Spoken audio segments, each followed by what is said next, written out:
Hi നമസ്കാരം. ഒരു Indian പൗരനാണ് ഞാൻ എന്ന് തെളിയിക്കാൻ എന്തൊക്കെ രേഖകൾ ഞാൻ ആരുടെയൊക്കെ സമക്ഷം ഹാജരാക്കേണ്ടി വരും? ഇനി ഞാൻ സമർപ്പിക്കുന്ന ഏതെങ്കിലും രേഖ അത് സാധുതയുള്ളതാണെന്ന് ആരാണ് പറയേണ്ടത്?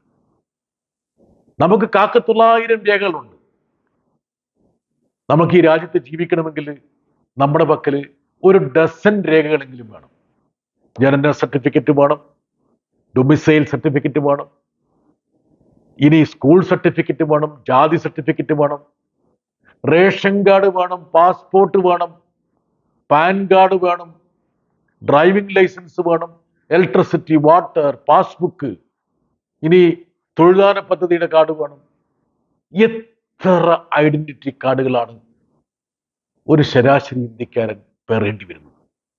എന്നിട്ടും പൗരത്വം തെളിയിക്കാൻ അവൻ പലരുടെയും കാല് പിടിക്കേണ്ടി വരുന്നു. പാസ്പോർട്ട് കയ്യിലുണ്ടെന്ന് വിചാരിച്ചിട്ട് നിങ്ങൾ ഇന്ത്യൻ പൗരനാകുന്നില്ല എന്നാണ് ഏതാനും ആഴ്ചകൾക്ക് മുമ്പ് വിദേശകാര്യ വകുപ്പ് അസന്നിഗ്ധമായി പ്രഖ്യാപിച്ചത്. പാസ്പോർട്ടിന്റെ ആദ്യ പേജിൽ തന്നെ ഇന്ത്യൻ പൗരനാണ് എന്ന് തെളിയിക്കുന്ന ഒരു രേഖയായിട്ടാണ് നമ്മൾ അതിനെ കരുതിയത്. അവർ എഴുതി വെച്ചിട്ടുമുണ്ട്. നമ്മളൊക്കെ വിദേശത്ത് പോകുമ്പോൾ ഇന്ത്യക്കാരനാണോ ഏത് ദേശക്കാരനാണോ എന്ന് ഒരു ചോദ്യം വരുമ്പോൾ പാസ്പോർട്ട് കാണിച്ചിട്ടാണ് നമ്മൾ പറയുന്നത് ഞാൻ ഇന്ത്യക്കാരനാണ്. അഭിമാനത്തോടെയാണ് നമ്മൾ പറഞ്ഞത്. ഇന്ന് അഭിമാനം വേണ്ട. എൻ്റെ സ്നേഹിതൻ, ഇന്ത്യയിലെ പ്രമുഖ മാധ്യമ പ്രവർത്തകൻ, കൽക്കട്ടയിൽ നിന്നിറങ്ങുന്ന ടെലിഗ്രാഫിന്റെ പത്രാധിപരായിരുന്നു. അദ്ദേഹത്തിന് ഇന്ത്യ സർക്കാർ പാസ്പോർട്ട് നിഷേധിച്ചു. പാസ്പോർട്ട് നിഷേധിച്ചെന്ന് പറയുമ്പോൾ അദ്ദേഹത്തിന് നേരത്തെ പാസ്പോർട്ട് ഉണ്ടായിരുന്നു. ആ പാസ്പോർട്ട് ഒന്നോ രണ്ടോ തവണ പുതുക്കി കൊടുത്താണ്. പക്ഷേ ഇതിനിടയിൽ നമ്മുടെ അമിത്ഷാ കൊണ്ടുവന്ന SIR, അമിത്ഷാ എന്ന് പറയാൻ പറ്റില്ല, മുഖ്യ തിരഞ്ഞെടുപ്പ് കമ്മീഷൻ ജ്ഞാനേഷ് കുമാർ, പുറകില് അമിത്ഷയാണ്, അദ്ദേഹം കൊണ്ടുവന്ന SIR പ്രകാരം രാജഗോപാൽ ദീർഘകാലം കൽക്കട്ടയിൽ ബോളിഗഞ്ചിലെ വോട്ടറായിരുന്നു. അദ്ദേഹത്തെ വോട്ടർ പട്ടികയിൽ നിന്ന് നീക്കാനൊരു കാരണം ഉണ്ടായിരുന്നുള്ളൂ. 2002 രാജഗോപാലും അദ്ദേഹത്തിന്റെ പിതാവും എവിടെയായിരുന്നു വോട്ടർ എന്ന് ഈ പറയുന്ന പോളിംഗ് ഉദ്യോഗസ്ഥന് അല്ലെങ്കിൽ BLOയ്ക്ക് ബോധ്യപ്പെട്ടില്ല. ഇതേ ഒരു പ്രതിസന്ധിയിൽ ഞാൻ അകപ്പെട്ടിരുന്നു. കേരളത്തെ ഇന്ത്യൻ പാർലമെന്റിൽ പ്രതിദാനം ചെയ്യുന്ന എനിക്ക് ഞാൻ ഒരു വോട്ടറാണെന്ന് സ്ഥാപിച്ചെടുക്കാൻ വേണ്ടി ഒന്നോ രണ്ടോ പ്രക്രിയയിലൂടെ കടന്നു പോകേണ്ടി വന്നിരുന്നു. അന്ന് ഞാൻ അക്കാര്യം എൻ്റെ സുഹൃത്തുക്കളോട് പറഞ്ഞിരുന്നു. ഞാൻ ഫേസ്ബുക്കിൽ അത് സംബന്ധിച്ചൊരു വീഡിയോ പോസ്റ്റ് ചെയ്തിരുന്നു. നോക്കുക, ഇന്ത്യയിൽ ജീവിക്കുന്ന ഒരു ശരാശരി മനുഷ്യന്റെ അവസ്ഥ.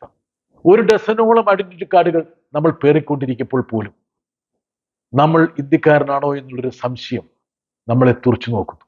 അതല്ലെങ്കിൽ ഒരു സംശയത്തിന്റെ ഒരു ചോദ്യചിഹ്നം നമുക്ക് മേൽ ആരൊക്കെയോ ഇടുന്നു. ഇനി ആരാണ് എനിക്കൊരു ഇന്ത്യൻ പൗരത്വം ചാർത്ത് തരേണ്ടത്? ഇനി ഞാൻ ഏതെങ്കിലും രാഷ്ട്രീയ പാർട്ടിയുടെ അംഗത്വം എടുത്താൽ മാത്രമേ ഇന്ത്യൻ പൗരനായിട്ട് അംഗീകരിക്കപ്പെടുകയുള്ളൂ. രാജഗോപാലിന് പാസ്പോർട്ട് വേണമെങ്കിൽ പുതുക്കി കിട്ടിയേക്കാം. എന്താ കാരണം? അത്രത്തോളം പ്രതികരണവും പ്രതിഷേധവും ഉയർന്നു വന്നു. ഞാൻ ഉൾപ്പെടെയുള്ള ആൾക്കാർ രാജഗോപാലിന്റെ കേസ് സർക്കാരിന്റെ ശ്രദ്ധയിൽപ്പെടുത്തിയിരുന്നു. വിദേശകാര്യ വകുപ്പിന് കത്തയച്ചിരുന്നു. അദ്ദേഹത്തിന് കിട്ടുന്നുണ്ടാവും. പക്ഷേ അദ്ദേഹമൊക്കെ ഇൻവെർട്ടർ കോമ സ്വാധീനമുണ്ട് എന്ന് പൊതുജനങ്ങൾ കരുതുന്ന ഒരു പട്ടികയിലുള്ള ആൾക്കാരാണ്. പക്ഷെ ബാക്കിയുള്ളവരുടെ കാര്യം എന്താണ്? ഏതാനും സംസ്ഥാനങ്ങളിൽ SIR നടപ്പിലാക്കിയപ്പോൾ 6 കോടി ജനങ്ങളാണ് ആ പട്ടികയിൽ നിന്ന് പുറത്തുപോയി.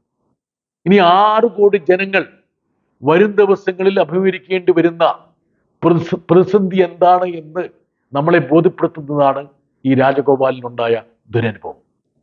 ഹിമക്കട്ടയുടെ അഗ്രം മാത്രമാണ്. ചില സംസ്ഥാന സർക്കാരുകൾ, പ്രത്യേകിച്ച് കർണാടക ഉൾപ്പെടെയുള്ള സർക്കാരുകൾ പറഞ്ഞു കഴിഞ്ഞു, ക്ഷേമ പദ്ധതികളിൽ നിന്ന് അവരെ പുറത്താക്കും എന്ന് വെച്ചാൽ SIRൽ പുറത്താക്കപ്പെട്ടവർക്കൊന്നും ഇനി ഇന്ത്യയിൽ ഒരു പരിരക്ഷയും ലഭിക്കാൻ പോകുന്നില്ല. അവർക്ക് അവരുടെ ഉറ്റവരെ കാണാൻ വിദേശത്തേക്ക് പോലും പോകാൻ കഴിയില്ല. സ്വന്തം മകളുടെ വിവാഹത്തിൽ പങ്കെടുക്കാൻ പോകാൻ വേണ്ടിയായിരുന്നല്ലോ പാസ്പോർട്ട് പുതുക്കാൻ രാജഗോപാല് കൽക്കട്ടയിലെ പാസ്പോർട്ട് ഓഫീസിനെ സമീപിച്ചത്. ഇതാണ് ഇന്ത്യക്കാരൻ്റെ ഇപ്പോഴത്തെ അവസ്ഥ. ഇനി ഇത് ദേശീയ പൗരത്വ രജിസ്റ്ററിലേക്ക് കാര്യങ്ങൾ എത്തിക്കാൻ വേണ്ടിയുള്ള ഒരു നീക്കങ്ങളുടെ ഭാഗമാണ് എന്ന് കരുതപ്പെടുന്നു. ശരിയാണ്, ഇന്ന് കേന്ദ്രം ഭരിക്കുന്ന പാർട്ടിക്ക് ഇന്ത്യയിലെ ദേശീയ പൗരത്വ രജിസ്റ്റർ വേണം. അവർ ആഗ്രഹിക്കുന്ന വ്യക്തികൾക്ക് മാത്രമേ ഇന്ത്യയിൽ പൗരത്വം ഉണ്ടാകാൻ പാടുള്ളൂ. ഇന്ത്യയിൽ ആർക്കൊക്കെ പൗരത്വം വേണം, ഇന്ത്യക്കാരൊക്കെയാണെന്ന് ഗോൾവാൾക്കർ ഉൾപ്പെടെയുള്ള ആൾക്കാർ വിചാരധാരയിൽ നിർവചിച്ചിട്ടുണ്ട്. ആ നിർവചനത്തിന്റെ മറ്റ് പരിഭാഷയുമായിട്ടായിരിക്കും ദേശീയ പൗരത്വ രജിസ്റ്റർ നടപ്പിലാക്കുന്നത്. രാജഗോപാലിനുണ്ടായ ദുരനുഭവം എന്നുള്ളത് നമ്മളെ ഇരുത്തി ചിന്തിപ്പിക്കേണ്ട കാര്യമാണ്. നമ്മൾ ഈ രാജ്യത്ത് അഭിമാനത്തോടെ ഇന്ത്യൻ പൗരനാണെന്ന് പറഞ്ഞ് നമ്മൾ അല്പം അഹങ്കരിച്ച് നടക്കുമ്പോൾ, ഇത്തരത്തിലുള്ള സംഭവങ്ങൾ ഉണ്ടാകുമ്പോൾ എന്താണ് നമ്മുടെ ഭാവി, നമ്മുടെ മുമ്പിലുള്ള വഴിത്താര എന്താണ് എന്ന് നമ്മളെ ചിന്തിപ്പിക്കുന്ന ഒരു അനുഭവമാണ് രാജഗോപാലിനുണ്ടായത്.